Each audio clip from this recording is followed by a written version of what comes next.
తర్వాత నవరాత్రి ఇంకాస్త మారాలి, ఆ తర్వాత నవరాత్రి ఇంకాస్త మారాలి, ఇంకాస్త ఔదార్యము, ఆదర్శము, అభ్యుదయ భావజాలము, విశాలమైన హృదయం అలవర్చుకోవాలి, సంస్కారం అలవర్చుకోవాలి.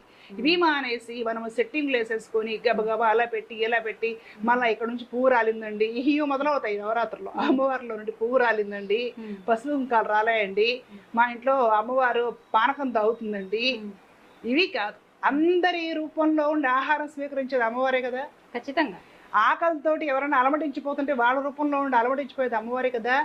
ఈ విశాల భావము, సౌభ్రాతృత్వము నీవు అలవర్చుకోకుండా అమ్మవారు మా ఇంట్లో స్పూన్తో నీళ్లు తాగేసింది, కొబ్బరి బొండాలు తాగేసింది, పువ్వులు రాల్చిందండి, మా ఇంట్లో పసుపుంకాలు రాల్చిందండి, అద్భుతాలు జరుగుతున్నాయండి అని ఈ ప్రచారాలు మొదలెట్టేస్తారు. ఇది కాదండి. నవరాత్రుల్లో కుదిరితే ఎవరైనా పేదవాళ్ళు రోడ్డు పక్కన పాపం భిక్షగాళ్ళకి అన్నం పెట్టండి, గోమాతకు మేత పెట్టండి, గోమాతకు నీళ్ళు ఇవ్వండి, గోశాలకి సహాయం చెయ్యండి, మీకున్నంతలో పూజ